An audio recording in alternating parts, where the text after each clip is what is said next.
Já é ministro do Supremo Tribunal Federal o jurista Cristiano Zanin, especialista em lawfare e defensor do presidente Lula quando perseguido e preso pela Operação Lava Jato. A esperança dos juristas democráticos é que a nova composição da Suprema Corte venha a superar uma trajetória de posicionamentos reacionários e conservadores que dali se emanam. 100% dos ministros da Corte votam contra os interesses dos trabalhadores e a grande maioria sempre vota também a favor da privatização. O curioso é que dos 11 ministros, 7 deles foram indicados por Lula e Dilma e ainda assim decepcionam os constitucionalistas progressistas. Não se espera um câmbio radical da noite para o dia, mas o próprio presidente Lula já admitiu que nem todas as indicações da esquerda foram acertadas. Veremos o que acontece daqui para frente. Latitude Brasil está começando. Alô, amigos e amigas do programa Latitude Brasil por Telesur. Uma grande saudação a todos que nos acompanham sempre aqui por esse canal latino-americano, pela integração comunicativa e cultural. E hoje para discutir um outro tema sobre Brasil, que é a mudança importante a partir da posse do novo ministro do Supremo Tribunal Federal, o ministro Cristiano Zanin. Cristiano Zanin foi o advogado que defendeu o presidente Lula quando Lula foi aprisionado injustamente, indevidamente, em razão do uso do lawfare, que levou o presidente para que não fosse candidato, ou seja, o uso político do direito.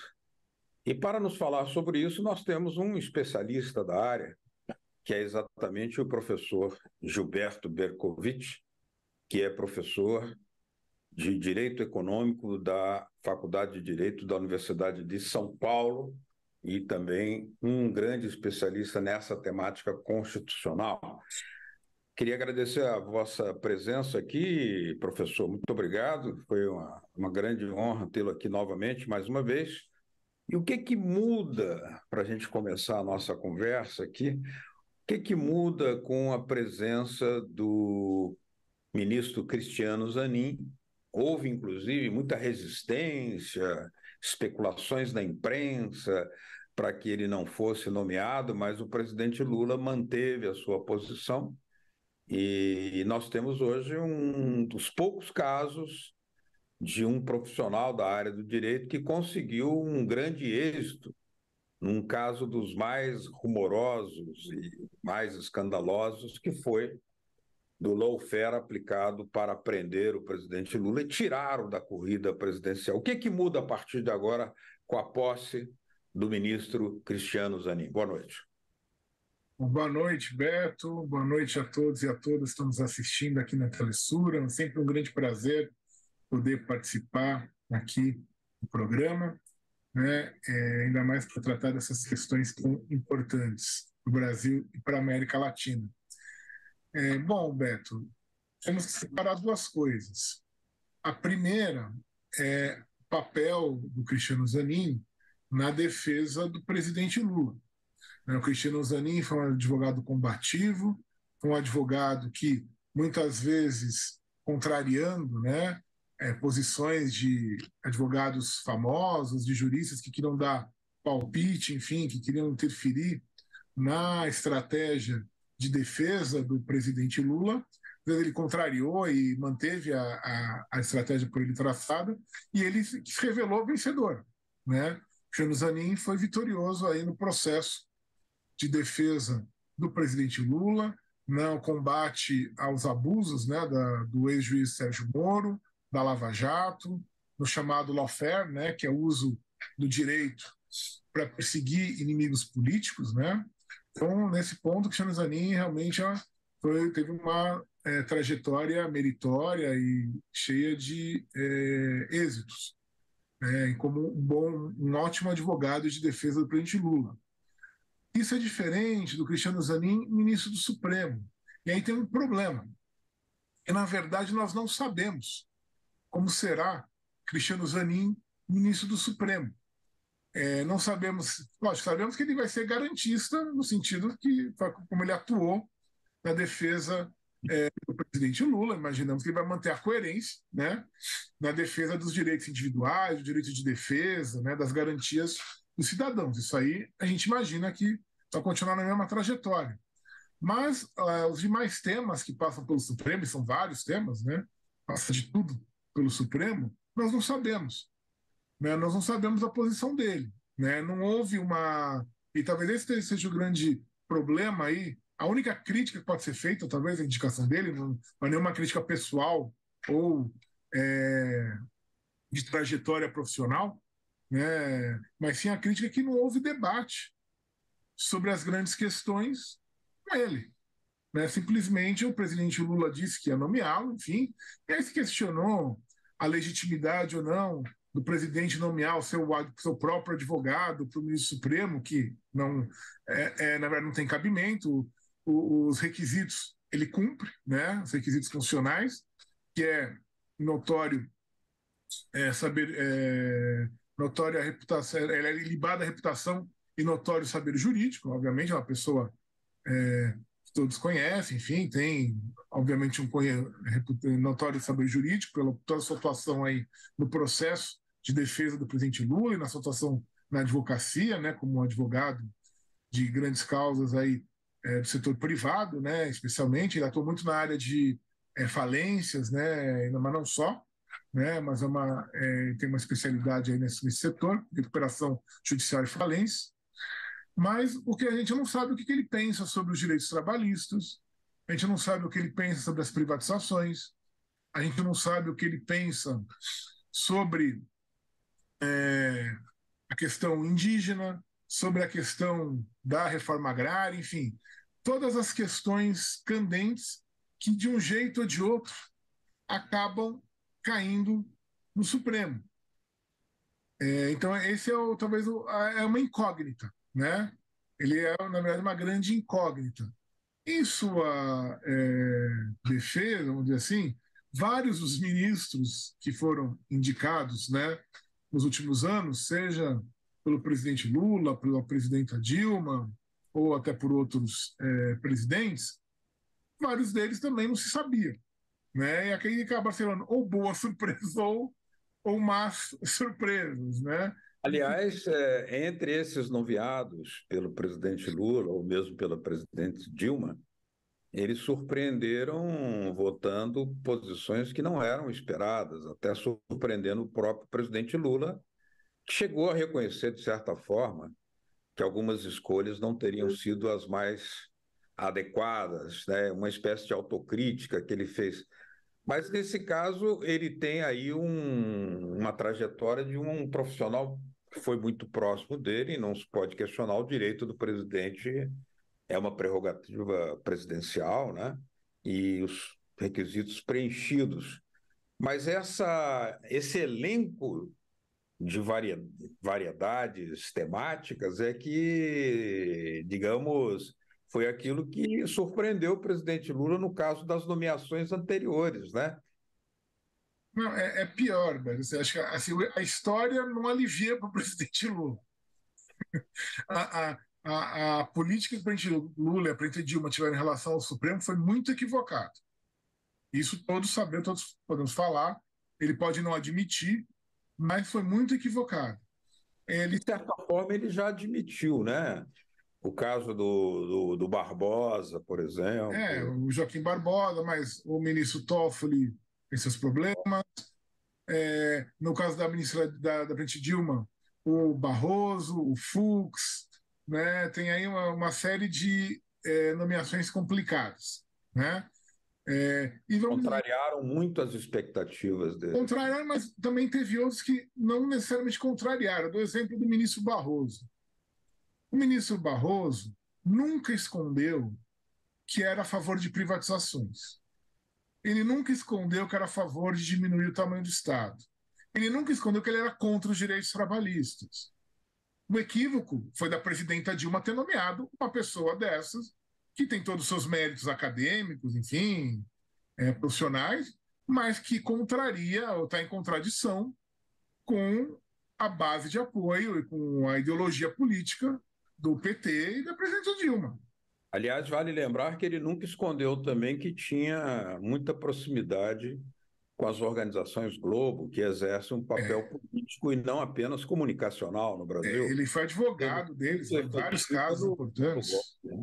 No Ele golpe foi contra. advogado deles em vários casos importantes, ele atuou, ele assessorou a Globo em vários momentos, enfim. Ele tem essas relações. As pessoas têm que entender que as pessoas são nomeadas para o Supremo, não existe um passe de mágica em que a pessoa é indicada para o Supremo, é nomeada, e aí existe um campo de força mágico em torno do Supremo que impede que os interesses com os quais ela atuava antes de para o Supremo a favor deles, enfim, representando ou atuando em seu favor, vão ser barrados por um campo de força mágico que impeça esses interesses de entrarem. O ministro Barroso representa uma série de interesses. O ministro Fux, o ministro Toffoli, o ministro Gilmar, todos eles têm suas ligações e suas relações com interesses econômicos, com interesses políticos, né, que se revelam na atuação deles. A gente não pode achar que a Suprema Corte do país é uma reunião de vestais ou de anjos, né, e que ali vão decidir o que é a verdadeira interpretação da Constituição. São conflitos ideológicos, são conflitos políticos. A questão é, sabendo disso, a responsabilidade do presidente da República que indica o ministro é se ele está de acordo ou não com as posições dele, com o programa que ele defende. Né? E no caso das várias indicações que o presidente Lula fez e que a presidenta Dilma fez, em vários momentos eram de ministros que não tinham nada a ver com essas posições. Isso não é aparelhar o Supremo. Né? Falar, não, você está querendo aparelhar ideologicamente o Supremo. Não. Isso é normal em qualquer lugar. Nos Estados Unidos, o presidente que é do Partido Democrata indica para a Suprema Corte alguém que está de acordo com as teses do Partido Democrata. E a mesma coisa, um presidente do Partido Republicano indica juízes mais conservadores que estão de acordo com as teses do Partido Republicano. Na Alemanha, a mesma coisa. A democracia cristã, a social-democracia, cada uma indica de acordo com as suas posições. Isso acontece em todos os tribunais constitucionais, as Supremas Cortes do mundo. Então, nada mais natural que o PT, tendo estado à frente do poder do país por mais de 15 anos, nesse período, ministros mais alinhados com as suas posições. Mas não, eles foram tomados de um suposto, que a gente brinca, né, o tal do republicanismo, né, e indicavam ministros contrários a eles. Nós vamos fazer uma pequena pausa aqui na nossa conversa com o professor Gilberto Bercovitch, professor de Direito Econômico da Faculdade de Direito do Largo de São Francisco, na USP, Universidade de São Paulo. Voltamos já já com Latitude Brasil.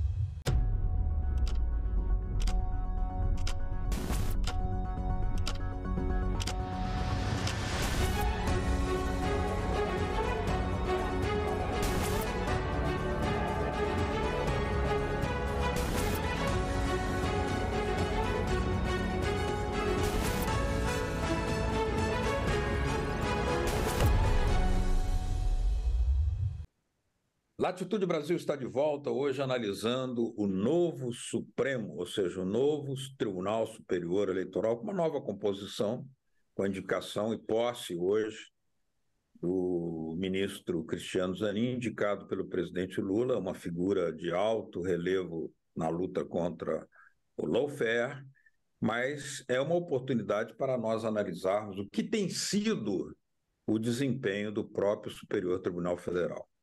Inclusive porque, em relação a temas cruciais, em relação à Constituição, ele tem falhado. E isso não é uma ou duas vezes, tem sido assim. Por isso, nós convidamos o professor Gilberto Bercovitch, especialista nessa temática, professor de Direito da Faculdade de Direito da Universidade de São Paulo. Nós fizemos aí uma estatística recentemente em que os ministros do Supremo foram, praticamente todos, votaram contra os direitos dos trabalhadores. Ou seja, os trabalhadores não merecem, da parte do Supremo Tribunal Federal, a mesma atenção jurídica que é dispensada aos engenheirados, aos empresários, aos latifundiários nessa sociedade, professor? Não, Beto, isso é muito importante para as pessoas saberem. O Supremo Tribunal Federal, nos últimos anos, tem tido uma política deliberada de destruição dos direitos trabalhistas, independentemente deles estarem previstos ou não na Constituição. Aliás, a maioria está prevista na Constituição. A reforma trabalhista aprovada pelo governo do Michel Temer, ela é nitidamente, não tem nem muito o que se discutir, ela é nitidamente inconstitucional. A Constituição protege o trabalhador. A Constituição garante uma série de direitos ao trabalhador. A reforma trabalhista veio para tirar esses direitos, para reduzir esses direitos. Os únicos que defenderam os trabalhadores nesses últimos anos foram o ministro Lewandowski, que se aposentou agora, o ministro Fachin e a ministra Rosa Weber. São os únicos três. Todos os demais votaram contra os trabalhadores numa série de decisões importantíssimas sobre terceirização, sobre reforma trabalhista, sobre... É curioso, professor, é que votaram sistematicamente, não é eventualmente, é sistematicamente. Não, e continuam fazendo, Beto, porque hoje o Tribunal Superior do Trabalho toma algumas decisões e o Supremo avoca para si. Por exemplo, em relação a vínculo de empregado de aplicativo, questão do Uber, do iFood, enfim, dessas plataformas, né, seja de comida, seja de motorista. Está tendo toda uma discussão hoje sobre a questão da relação de trabalho dessas plataformas. Vai ter até um grupo do governo para discutir uma nova legislação, enfim, sobre isso. E os tribunais de trabalho têm suas decisões, às vezes, contraditórias, né? Sobre se dá vínculo, não dá vínculo, como é que tem que organizar. E o Alexandre de Moraes, particularmente, tem avocado para si essas decisões, suspendendo, dizendo que está indo contra a decisão do Supremo sobre terceirização, que liberou a terceirização. E eles usam os argumentos mais esdrúxulos possíveis, mas eu quero chamar a atenção dos nossos ouvintes, dos nossos telespectadores. Eu dou um exemplo. Um dos argumentos que eles usam, né, é que o senhor Barroso fala isso, muito o senhor Gilmar, né, o senhor Alexandre de Moraes, é que a Constituição de 88 ela foi feita antes da queda do Muro de Berlim. Então ela é ultrapassada. Então a gente descobre, pelos ministros do Supremo, que o Brasil era uma república soviética e que o governo do Michel Temer finalmente trouxe o capitalismo para o Brasil. A gente não sabia disso, você não sabia, Alberto? A gente via no regime comunista, né, ético, e graças ao Michel Temer e ao Supremo, agora podemos usufruir de todas as benesses do capitalismo. Como diz aquela canção, éramos felizes e não sabíamos. Né? Exatamente, eu nem sabia que a gente estava na União Soviética. Se soubesse, né? Agora, enfim, não era só Cuba. Dada essa estatística, professor, que votaram contra os direitos trabalhistas sistematicamente. Um outro elemento já é surpreendente e impactante, porque são 5 eleições em que o Partido dos Trabalhadores venceu. Portanto, houve oportunidade de alterar favoravelmente à pluralidade, ao respeito à Constituição e aos direitos trabalhistas a composição do Supremo. Mas e no caso das privatizações? É possível imaginar alguma coisa assim na mesma linha, ou seja, invariavelmente são contra as estatizações? Então, as privatizações, o que aconteceu foi algo que foi um equívoco, não do Supremo, mas dos movimentos, dos partidos políticos de esquerda, que fizeram o quê? O Fernando Henrique, quando começou as privatizações, ocorreram várias ações judiciais, várias contestações judiciais do governo Fernando Henrique, enfim, todo esse período. Mas nenhuma delas chegou até o Supremo. Todas elas estão ainda correndo, enfim, algumas estão correndo ainda até hoje. A Vale está até hoje para ser Vale do Rio Doce, a grande da mineradora, Vale do Rio a maior Doce, mineradora do mundo na época, né? até hoje para ser julgada, desde 97, né, que foi o 27, exatamente. privatizado. Está até hoje para ser julgado e não foi. Né? Enfim, fizeram uma série de mudanças na legislação para tentar impedir que se decidisse contra as privatizações, mas os tribunais seguraram. O que aconteceu? Teve a questão do início da venda, a questão da venda das subsidiárias das estatais, ou seja, das empresas filhas, né, das grandes empresas estatais, como a Petrobras, a Eletrobras e assim por diante, e se levou essa questão para o Supremo. E pela primeira vez, com essa composição do Supremo atual, quer dizer, não estava o Zanin, mas estava o Lewandowski, que aliás era o relator da ação, com exceção do Lewandowski, do Fachin e da Rosa Weber, a maioria do Supremo, inclui todos nomeados pelo Lula, Carmen Lúcia nomeada pelo Lula, Toffoli nomeado pelo Lula, Barroso nomeado pela Dilma, Fux nomeado pela Dilma, né, só para lembrar aqui os principais, né? Uhum. Primeira vez, o Supremo tomou uma decisão a favor de privatização, que não tinha chegado. Eram sempre questões pontuais, dessa vez chegou. E uma decisão absolutamente equivocada. Né? É o que permite uma fraude. O que eles decidiram? Eu faço questão de lembrar esse tema das privatizações, porque o Brasil, depois da Rússia, foi o país em que mais houve privatizações no governo Fernando Henrique, sobretudo um festival de privatizações, de entrega e internacionalizações, com a grande maioria delas eivadas de irregularidades, a preços negativos. Algumas eram verdadeiras doações. Por isso que o Supremo deveria ter capacidade de ser aquilo que diz lá na Constituição. O guardião da Constituição é o Supremo Tribunal Federal. Não tem sido assim. Não, nenhum tribunal tem sido. Os tribunais decidem. Se tem algum juiz individual que, por algum acaso, decide contra, a decisão dele não dura uma semana. Ela é cassada pelo presidente do tribunal. Seja ele onde for, tribunal federal, estadual, qualquer que seja. Ela é cassada pelo presidente do tribunal. Até agora, e essa decisão chega no Supremo, o Supremo decide, a partir desse caso emblemático das subsidiárias, totalmente a favor das privatizações. Descumprindo a Constituição, né? Porque a Constituição totalmente... manda ter uma lei específica para a privatização de ativos. Exatamente, e descumprindo a Constituição e, na verdade, permitindo uma fraude. Por quê? Porque eles falam, não, a holding, que é a empresa-mãe, precisa de lei, mas para vender a subsidiária, não. Então, basta você vender todas as subsidiárias, por exemplo, da Petrobras, transformar tudo em subsidiária, que é uma decisão interna da empresa, e aí você depois deixa só como bem ligado à empresa-mãe a placa ali da Petrobras no Rio de Janeiro, né, na Avenida Chile, né? Fica ali a placa ali da Petrobras, essa vai ser, e aí você faz uma lei para privatizar a placa. Então, na verdade, você já destruiu a empresa por dentro. Você permitiu essa fraude. É o que eles fizeram com a Eletrobras, é o que eles fizeram com as refinarias, né? E isso tudo contra a Constituição, mas mais do que isso. Mas não é só o Supremo, são os tribunais, o Supremo e o Tribunal de Contas da União, que sistematicamente também vota pelas privatizações. Né? Tivemos hoje até a decisão do Tribunal de Contas da União favorável à privatização da Companhia de Energia do Paraná, a Copel, né? Permitindo a privatização.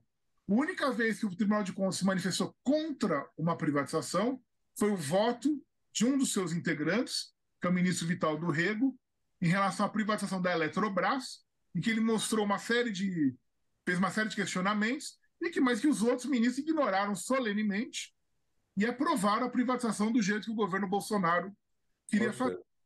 Então, na alta cúpula do judiciário e dos organismos de controle, nós temos uma série de pessoas, enfim, que têm a posição ideológica favorável às privatizações. E quando essas pessoas foram nomeadas?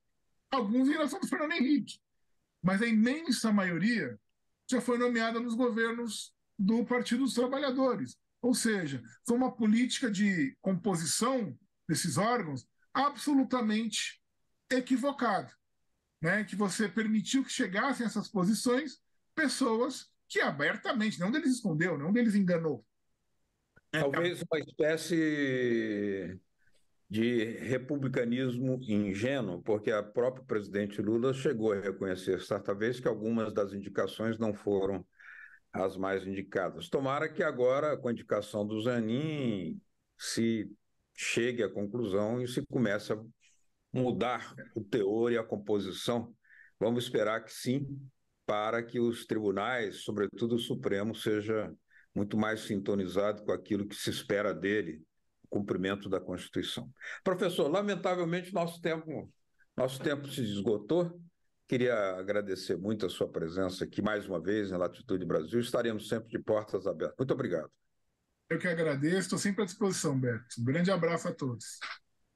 Professor Gilberto Bercovitch, professor de Direito Econômico da Faculdade de Direito da Universidade de São Paulo, falando aqui para nós em Latitude Brasil. Vocês que nos acompanharam, para entender cada vez mais aspectos obscuros ainda da sociedade brasileira, essa é a nossa função em Latitude Brasil. Obrigado pela atenção, até a próxima semana. Tchau.